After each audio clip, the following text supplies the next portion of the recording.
Senador Dante Delgado, coordinador de la bancada de Movimiento Ciudadano en el Senado, le agradecemos mucho que se siente con nosotros en Politico.mx para platicar acerca de temas de agenda de la vida política nacional. Gracias, senador. Gracias, Juan Pablo. Me da mucho gusto estar aquí con ustedes. Contrario, muchas gracias. Político MX tiene presencia en el país y los felicito por lo que ha logrado en tan corto tiempo. Le agradecemos mucho que esté aquí con nosotros en las oficinas y es y será siempre un honor recibirlo. Senador, uno de las últimas, de los últimos posicionamientos, de los grandes posicionamientos que debimos hacer, tiene que ver con ese tema de la ley de adquisiciones. Y más allá de las declaraciones que habría hecho respecto a la opacidad que podría tener esta misma ley, hablaba de este rompimiento del bloque opositor. ¿Qué pasó en la votación? Y por otra parte, ¿cree que existe una alianza entre el PRI y Morena, como también lo llegó a declarar? Bueno, en primer lugar, Movimiento Ciudadano está en contra de actos que respalden la opacidad en este país. Nosotros hemos alentado la transparencia, la rendición de cuentas, porque es la única manera de hacer un efectivo combate a la corrupción. Nosotros no imaginamos que se combata la corrupción cuando se ve una discrecionalidad tan amplia como la que sin necesidad se aplica en la ley de adquisiciones. Se modifica el artículo primero para facultar al gobierno que haga lo que el artículo 41 le permite hacer en momentos de contingencia. Es decir, en momentos de emergencia es claro que se pueden realizar compras para atender esa contingencia, incluso por asignaciones directas. En el caso a que se refiere esta reforma, vuelvo a subrayar, innecesaria, el gobierno está solicitando y el legislativo obsequiando el que haya una discrecionalidad tan amplia para que el gobierno haga prácticamente lo que quiera, al amparo de, manifiestan, de una intervención de organismos internacionales. Por cierto, toda vez que hablan de organismos internacionales, la reforma debió haber iniciado en el Senado de la República, que por mandato constitucional tiene como facultad exclusiva esa materia. Naciones Unidas. Entonces, no lo hicieron así. Y por otra parte, el bloque de contención, que no de oposición. Hemos insistido mucho en llamarle bloque de contención, porque el propósito es frenar iniciativas arbitrarias que provengan del Ejecutivo Federal o de la prefigurada mayoría parlamentaria. Y la oposición no es una, son muchas. Nosotros no coincidimos en todo con las fuerzas con las que sí podemos coincidir en frenar iniciativas arbitrarias en materia constitucional o que lastimen los derechos de los ciudadanos. Precisamente por ello, nos causó mucha extrañeza que después de haber hecho un acuerdo, los coordinadores de los grupos parlamentarios del bloque de contención en la Cámara de Senadores, con los coordinadores de los grupos parlamentarios del bloque de contención en la Cámara de Diputados, hayan aceptado los diputados del PRI aprobar un periodo extraordinario de sesiones, después de que el presidente de la República hizo un chasquido de dedos y recriminó al coordinador de la mayoría de Morena en la Cámara de Diputados el que no hubieran aprobado esa iniciativa. Esto es lastimoso para el Poder Legislativo y por otra parte evidencia una ruptura del bloque de contención en la comisión permanente, porque efectivamente los votos nuestros impiden que puedan realizarse periodos extraordinarios siempre y cuando haya la unidad. Y esta se rompió y precisamente por eso fue el sentido de mi mensaje. ¿Alguna negociación entre el PRI y Morena que usted haya visto o que haya detectado a partir de sus votos del PRI que le dieron? No la veo, pero la intuyo. Por otra parte, hablando todavía de la agenda legislativa, y uno de los temas que Movimiento Ciudadano ha estado empujando es la parte del ingreso vital. ¿Ve las condiciones necesarias a nivel legislativo para que por lo menos se pueda discutir esta iniciativa? Bueno, el periodo extraordinario nuestro, por el cual se aprobó con nuestro voto en contra la ley de adquisiciones, logramos integrar un grupo de trabajo de manera plural para hablar de un tema que afecta el ingreso y el empleo de millones de familias. Y en ese sentido, la propuesta nuestra es una propuesta de suma al patrimonio de las familias, como se ha dado en otras partes del mundo y particularmente en América Latina. El tema es apoyar al menos con 3 meses de apoyo de un ingreso básico de menos de 4,000 pesos a todas las personas que hayan perdido su empleo, así como a quienes hayan visto disminuido su ingreso, con el propósito de evitar el contagio y permitir que las personas permanezcan en sus hogares. Este ejercicio, desde luego, en su momento, una vez que se apruebe la ley y sobre todo que haya la voluntad política del Ejecutivo Federal, será el propio Ejecutivo el que lo lleve a la práctica. Incluso ese ingreso vital por el que lucha el Movimiento Ciudadano de concretarse, sería capitalizado por el propio presidente de la República, porque serían las instancias del Ejecutivo Federal las que lo entregarían. No estamos buscando un ejercicio de preeminencia y mucho menos de la vanidad de decir que se promovió el ingreso vital. Lo que se está provocando es que las familias mejoren su ingreso y se evite que la contingencia sanitaria esté golpeando de manera tan brutal la economía de las familias, que se traduce también en una contingencia económica de consecuencias desproporcionadas. En lo personal, estimo que el presidente de la República ha tenido una cortedad de miras en el problema que está sufriendo en su conjunto la población mundial, pero que por falta de atingencia hemos tenido graves problemas que se traducen en una emergencia sanitaria mal operada, muy mal manejada, y una contingencia económica sin apoyos sustantivos. Porque todo lo que informa el presidente de la República son apoyos que se habían aprobado ex ante el problema del COVID-19. Los programas sociales. Los programas sociales son ex ante y además tuvieron el respaldo del Movimiento Ciudadano, porque son los programas en los que creemos. Movimiento Ciudadano acompañó la reforma al artículo 4 constitucional que garantiza el apoyo a los grupos vulnerables, porque es en lo que creemos. Movimiento Ciudadano está inscrito en la socialdemocracia y además lo sabe Andrés Manuel, que cuando participamos en los proyectos anteriores de manera conjunta fueron planteamientos formulados en la plataforma electoral por Movimiento Ciudadano.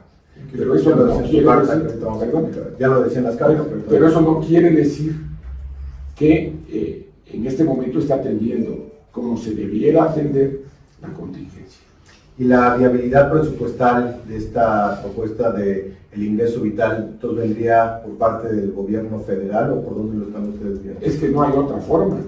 El gobierno de la República es el encargado de recaudar y administrar los fondos públicos. Y puedo decirle que mejorar el ingreso de las familias, permitir que permanezcan las familias en sus hogares en un momento de tanto contagio, desde luego que ayuda a la economía, porque si la economía se sigue hundiendo y las familias siguen perdiendo a seres queridos, evidentemente hay deterioro moral por un lado y por otra parte caída, no nada más del ingreso de las personas, sino de la actividad productiva en su conjunto. Esto puede ser evitable y lamentablemente ha habido una intransigencia desde el Poder Ejecutivo. Ahora platicaremos justamente de esos puntos y de las cartas. Antes le quisiera preguntar, senador, el escenario ya de las elecciones intermedias del 2021. Hemos hablado con Marco Cortés, hemos hablado con Ángel Ávila, con PAN, PRI, PRD, y ellos plantean una posibilidad de generar este bloque ahora sí opositor, no tanto de contención, para ir juntos en las elecciones hacia el 2021. ¿Ustedes siguen en su posición de ir solos como Movimiento Ciudadano en la generalidad de los puestos electorales? Bueno, en lo personal, soy partidario que en las elecciones intermedias todas las fuerzas políticas nos pongamos a prueba. Se está argumentando que de no ir juntos se corre el riesgo de que Morena y sus aliados vuelvan a obtener una mayoría desproporcionada, desde nuestro punto de vista además indebida, en la Cámara de Diputados. Pero esto ha sido así porque las reglas las crearon el PRI, el PAN y el PRD. Algo que debe reconocérsele al presidente de la República es que se ganó con esas reglas no construidas por él. Y de ninguna manera vamos a permitir que se siga dando una sobrerepresentación a la hora de asignar la representación proporcional. Hay momentos procesales oportunos que tienen que ser impugnados. Y eso lo va a hacer con mucho cuidado, con mucho detenimiento, Movimiento Ciudadano. Y por otra parte, esa es la opinión en lo personal de Dante Delgado, en mi calidad de coordinador del grupo parlamentario del Movimiento Ciudadano y de presidente del Consejo Nacional de nuestra organización. Desde luego que llegará el momento en que se tenga que deliberar. Nosotros no creemos que frente a lo que plantea el presidente tengamos que darle la respuesta que él está anticipando.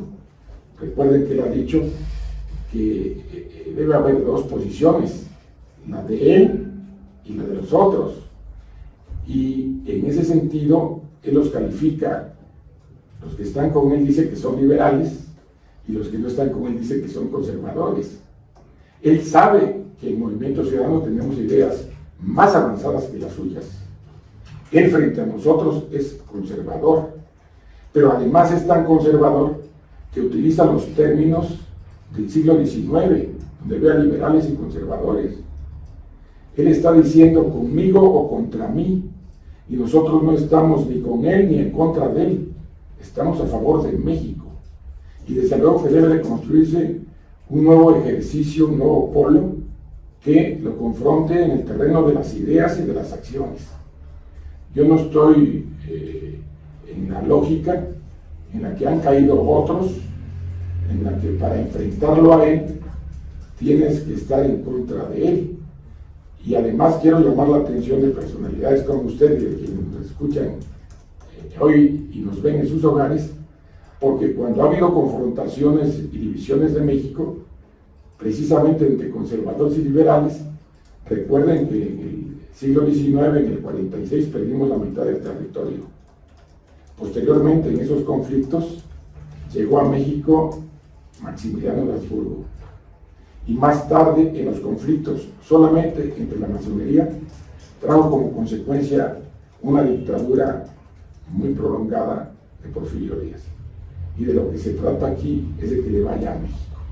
Así que ubiquemos todo en el siglo XXI y con visión de grandeza y de recuperación económica y de estado de bienestar para los mexicanos. Y en ese ejercicio es en el que está inscrito Movimiento Ciudadano. Y mi voz, espero que tenga eco al interior de los órganos de decisión, es que participemos como ya lo hicimos en el 2015. Quiero recordarle al auditorio que en el 2015 fuimos la fuerza electoral de mayor crecimiento, obtuvimos el 6.1% de la votación nacional, cuando Morena obtuvo 8.3% de la votación nacional. Es decir, si es posible, si hay ideas, tener crecimientos exponenciales.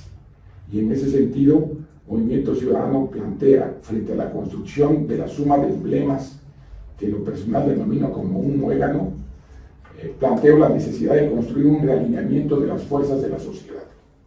Fuerzas que en alguna ocasión pudieron haberle dado, como nosotros, el voto a Andrés Manuel López Obrador, y que hoy, fastidiados de que agravia lo mismo a los doctores, a los economistas, a los artistas, a los investigadores, a los profesionales, a las mujeres, a los niños, porque no se ha medido en esa acción de confrontación que todas las mañanas utiliza como plataforma para ir lastimando uno a uno a los diferentes sectores, las diferentes actividades, lo mismo deportistas que artistas. El mundo cultural ha sido lastimado, el mundo científico. En ese sentido, Movimiento Ciudadano sí debe apostarle a un alineamiento de fuerzas, porque México tiene salida y debe ser una salida progresista que dé el estado de bienestar a los grupos vulnerables, pero al propio tiempo que establezca reglas claras con políticas públicas certeras a los emprendedores de México. Porque hoy más que nunca la recuperación económica está en manos del aparato productivo, y la iniciativa de la gente es la que hace posible que se generen 8 de cada 10 empleos en la micro y mediana empresa. Hablando de agravios y hablando de triunfos electorales, su segunda carta abierta dirigida al presidente López Obrador hablaba de este ataque a Enrique Alfaro, el gobernador de Jalisco. Y si me permite leer parte de lo que publicaba usted en esta carta, decía: me indigna especialmente la campaña que desde hace 7 años iniciaste contra Enrique Alfaro, aun cuando él te respaldó en 2006 y 2012. Recuerdas que no ganó la gobernatura precisamente en 2012 porque tú le restaste votos. Recuerdas que él obtuvo casi medio millón de votos más que tú en Jalisco. Seguro lo recuerdas, esas cosas que no se olvidan. Entonces, ¿por qué tu encono contra él? ¿Cómo vio la reunión del presidente López Obrador con el gobernador Enrique Alfaro hace algunas semanas en Jalisco directamente, en el que muchos medios reportaron algún tipo de conciliación o por lo menos algún tipo de cooperación? ¿Ve que esta actitud y este encono y estos ataques a los que usted menciona en contra del gobernador de Jalisco se hayan de alguna manera resuelto? Bueno, en primer lugar quiero decirle que la carta la hice precisamente porque estaba viendo una mañanera después de que habían estado atacando a Alfaro y el presidente de la República expresamente dijo que quería pruebas. Y como a mí no me gusta decir mentiras, pues se las presenté. Porque para mí es indignante que él haya pretendido que Alfaro traicionara a Movimiento Ciudadano a partir del momento en que él, después de haber sido nuestro candidato, pretende formar 6 años después, que es otra de las cosas que le digo, porque él debió haber formado su partido 6 años antes y haber sido líder de 4 partidos. Sin embargo, él prefirió la decisión impersonal. Entonces, le planteó a Alfaro que traicionara a Movimiento Ciudadano. Y seguramente aún no lo perdona. Y precisamente por eso saqué la carta. Él pidió pruebas y las pruebas están ahí. Por cierto, hablaba de mafia de poder, ya no se refiere a mafia de poder porque ahora la acompaña a todos lados. Hace unos días incluso firmaron un convenio. Pero adicionalmente, en lugar de usar ese término, ahora quiere usar los términos de conservadores y liberales. Y nosotros no cabemos en esa dicotomía. Nosotros no podemos aceptarle esa posición porque sabe que somos de vanguardia y porque sabe que somos la fuerza electoral que tendrá crecimiento. Precisamente por eso, en mi opinión, es el encono en función de Jalisco. Enrique Alfaro es un hombre de bien, fue un gran alcalde y es un gran gobernador, tiene un gran sentido de responsabilidad, pertenece a una nueva generación comprometida con el país. Y desde luego que él tiene como gobernador la obligación de responderle a los jaliscienses. Y él debe llevar una relación de entendimiento con el gobierno de la República. De hecho, Movimiento Ciudadano es la única fuerza que ha respaldado al presidente de la República en sus decisiones en la Cámara de Senadores y en la Cámara de Diputados. Nosotros respaldamos todos los nombramientos de todos los encargos que requieren la aprobación del Senado, secretarios de Estado, embajadores, cónsules, ratificación de los nombramientos de generales y almirantes, y además la política exterior del país la hemos estado respaldando a plenitud. No le ha votado en contra. Incluso nosotros permitimos que surgiera la Guardia Nacional porque teníamos los votos para impedirlo. Sin embargo, si es un tema tan sensible para la sociedad nacional, la inseguridad, y él pensaba que la Guardia Nacional, que constitucionalmente era otra cosa, pero tuvimos que hacer los ajustes legales para que finalmente se llamara como él quería, eso sí, civil. Mando civil. El problema es que él no está atendiendo a las policías municipales y estatales, como es un mandato constitucional. Y qué bueno que participe la Guardia Nacional, que él haya tomado la iniciativa, incluso transgrediendo un poco el propio término del transitorio constitucional, un involucramiento más directo de las Fuerzas Armadas de manera general, cuando tendría que ser de manera específica, pero no ha cumplido en lo absoluto el apoyar con recursos y con capacitación a las policías municipales y a las policías estatales, que en su conjunto son más de 230,000 elementos que estarían al servicio de la sociedad. Nosotros creemos que la seguridad puede ser recobrada, pero se necesita hacer un ejercicio integrador donde participen todos los sectores y desde luego todos los ciudadanos desde los lugares más apartados, en las colonias más apartadas o en las comunidades más apartadas, porque ahí deben de participar los ciudadanos. Estrategia de seguridad. Ver a Enrique Alfaro como el único gran opositor en estos momentos al gobierno de la Cuarta Transformación. No lo veo como opositor al gobierno, lo veo como un gobernador comprometido con prácticas de buen gobierno y con el deseo de servir correctamente a la sociedad.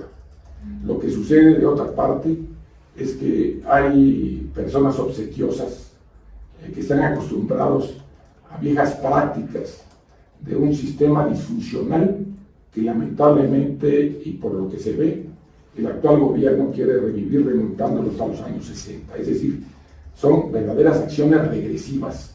Nosotros queremos fortalecer las instituciones del país, queremos empoderar a los ciudadanos, y la verdadera oposición que tiene el gobierno de la República, y lo saben, es Movimiento Ciudadano. Entendiendo que falta todavía mucho tiempo para la próxima elección presidencial, ¿consideran también el Movimiento Ciudadano a Enrique Alfaro como la principal figura para encaminarse justamente a una candidatura para la próxima elección? Yo siempre he pensado que el desempeño de la actividad política es día a día. La política no es, se va construyendo. Alfaro tiene la obligación moral y política de ser el mejor gobernador en la historia de Jalisco, como me encantaría que lo pensara también así el presidente de la República. Sin embargo, si se tienen desatinos y confrontaciones, no se lograría. Por eso celebro que Enrique Alfaro le haya extendido la mano al presidente de la República y que en la forma, y espero que también en el fondo, la haya extendido cuando varias semanas antes decía que su agenda estaba muy ocupada. Así que, por lo que se refiere a Enrique Alfaro, su responsabilidad y compromiso es Jalisco. Si lo hace bien, por ser integrante de una nueva generación, tendrá posibilidades como otros mexicanos que están presentes en la vida del país. Senador, en la primera carta que también le dirigió públicamente al presidente López Obrador se refiere mucho a la relación personal, al acompañamiento político que tuvo con él durante años, y también, si me permite leer una parte de este texto, dice usted: la falta de contrapesos institucionales de poder y consecuentemente tener un poder hegemónico afecta en la mayoría de las ocasiones la necesidad de construir consensos y acuerdos imprescindibles. Precisamente por ello, ahora es más necesario que nunca construir esos acuerdos. De no hacerlo oportunamente, perderá México, perderemos todos los mexicanos, y a la larga también perderás tú, porque la democracia, con todas sus imperfecciones, es la que corrige, para bien o para mal, las desviaciones, perversiones o confusiones de los gobernantes. Dice usted también en esta misiva que lo que le hizo salir a declarar con estas cartas públicamente una posición respecto al gobierno de López Obrador fue el tema del COVID. Antes del tema COVID, ¿lo estaba haciendo bien en su consideración el gobierno de López Obrador, o fue el COVID ese punto de rompimiento efectivamente a partir del planteamiento económico que también nos hace? Como lo dije hace rato, nosotros estuvimos acompañando y hemos acompañado las decisiones de vanguardia y progresistas de este gobierno. No hemos regateado eso. Pero además, si el pueblo de México tomó la decisión de darle el respaldo, nosotros no podíamos por qué regatearle al pueblo de México que el nuevo gobierno hiciera adecuaciones en el sentido que lo considerara correcto siempre y cuando no vulnerara otros derechos y otras instituciones. nosotros habíamos pensado, más cuando hablo de nosotros estoy hablando en este caso específico, antes de ya lo había pensado, que el presidente de la República tenía todo el derecho de ir haciendo sus planteamientos. Sin embargo, con motivo del COVID, empezó a tomar decisiones aún más graves que anteriores, que las tomase anteriormente. Y lo quiero precisar. Rompió comunicación con los sectores. Empezó a tomar decisiones unipersonales.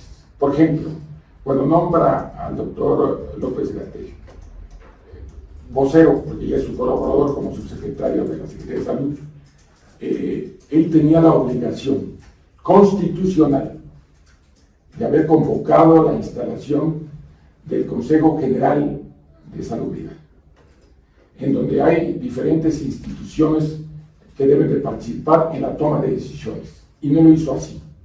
Él ha tomado decisiones verticales.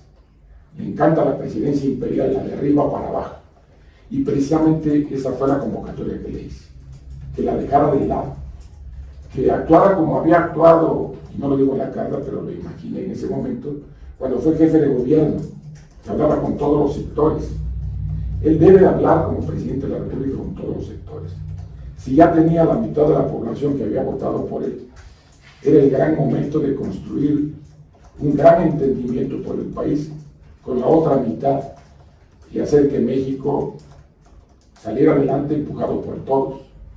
Para mí es inexplicable que no sea por dos razones.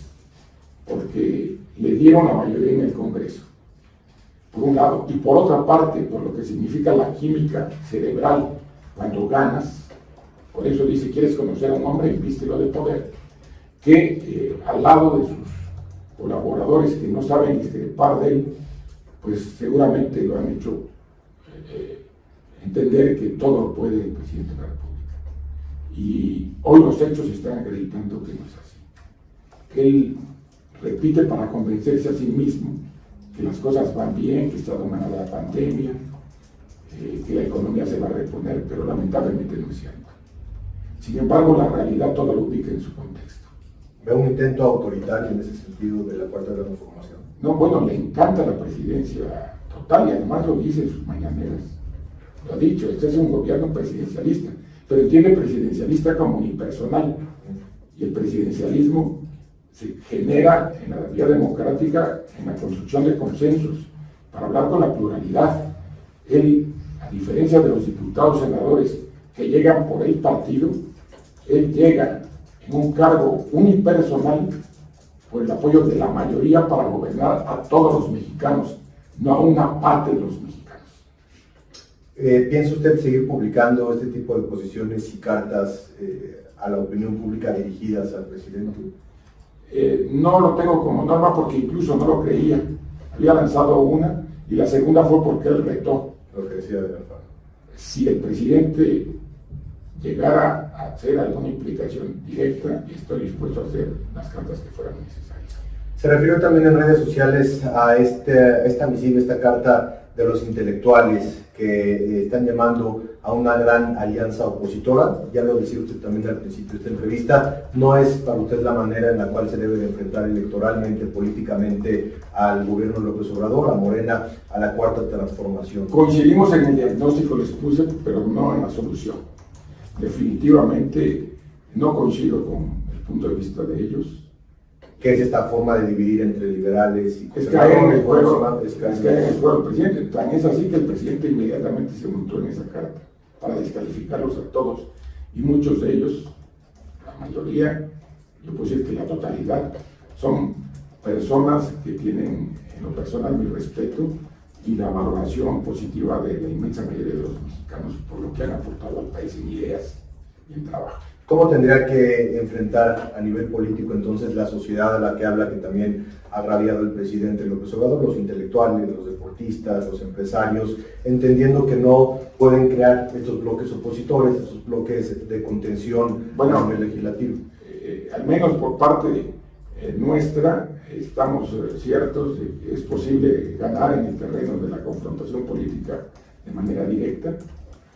Son dos cosas diferentes, que hay una percepción de que Morena puede ganar, y otra que en el terreno de los hechos gane. Y hay muchos ejemplos. El 19 fue dramáticamente malo para Morena, en la caída de las preferencias electorales. Pero eso es un análisis que no todos tienen la obligación de conocer. Sin embargo, el presidente ha buscado estar en la boleta electoral, procuró que la revocación de mandato fuera en las elecciones del próximo año, y Movimiento Ciudadano lo impidió, porque incluso todo el aparato legislativo está hecho para que no intervengan ni los presidentes municipales y sus funcionarios, ni los gobernadores de los estados, ni sus funcionarios, ni el presidente de la República, ni sus funcionarios.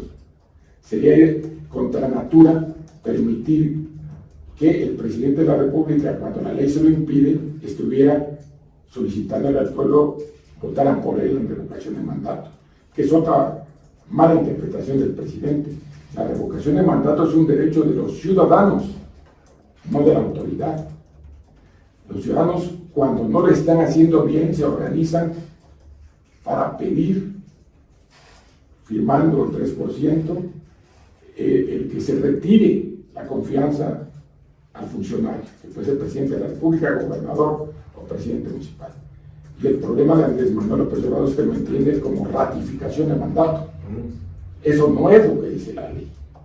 Y por otra parte, ante la imposibilidad de aparecer en la boleta, desde mi punto de vista, y es lo que no han entendido quienes suscribieron esta carta y quienes piensan que la conformación de un muégano es la solución, es que él quiere estar en el escenario político electoral del 21 porque ya está. Ha habido semanas, en medio de la pandemia, con sus consecuencias sanitarias y económicas, que no habla una sola palabra del COVID-19. Y en cambio sí habla del tema electoral, de descalificar a los contrarios. El presidente de la República quiere que la elección del 21 sea plebiscitaria, conmigo o contra mí. Sabe que en la boleta, claro, porque sabe que Morena es muy chiquito. Morena no es una fuerza organizada, fue la emigración de muchos del antiguo PRD. Y se está viendo muchos conflictos ahora. Y tiene muchos conflictos porque falta disciplina, integración, faltan muchas cosas. Claro que tienen el liderazgo sólido y fuerte del presidente de la República, que yo siempre he reconocido que es el líder social más importante del país, prácticamente todo México del siglo XX y lo que va del XXI. Y entonces, sin el presidente en la boleta de manera oficial, ve que la potencia electoral de Morena entonces está muy disminuida. No es que lo vea, es que se va a ver el año próximo. Y van a contar quiénes sean los candidatos en cada caso.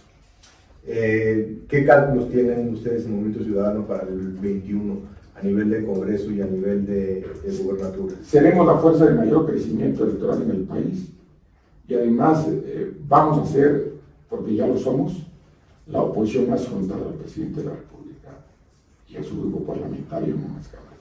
Por último, senador, agradeciéndole muchísimo estos minutos, ¿cree que el presidente lee sus cartas? ¿Cree que tiene opinión referente a la posición que tiene, habiendo sido también compañeros de política durante tantos y tantos años, como también lo mencionaba? ¿Cree que hay posibilidad de una reconciliación o recomposición, por lo menos, sobre todo con personajes que lideran Movimiento Ciudadano como usted? Bueno, él sabe, si ustedes advierten, yo no soy una persona que me dedique a agraviar al presidente de la República. Al contrario, y en la primera carta se lo digo, deseo que le vaya bien como presidente. Movimiento Ciudadano no es golpista. Nosotros no queremos que el presidente de la República deje de serlo. Queremos que sea un buen presidente, como él incluso siempre lo ha querido ser. Deseamos que no se arrepienta después de no haber hecho bien las cosas. Ese fue el sentido de mi primera carta. Nosotros vamos a permitir que él concluya su gobierno, como se permitió que concluyera gobiernos inefables, anteriores. Vamos a permitir que eso suceda, pero creo que no es mucho pedirle que aspire a ser un gran presidente. Senador Dante Delgado, le agradecemos muchísimo estos minutos para Político.mx y si nos permite, lo seguiremos molestando en otras ocasiones para hablar de temas importantes de política de la vida nacional, de lo legislativo, por supuesto, de la elección del 2021, a la que estaremos muy atentos. Gracias por esta oportunidad, Juan Pablo. Un saludo muy respetuoso a todo el público. Gracias, Jorge.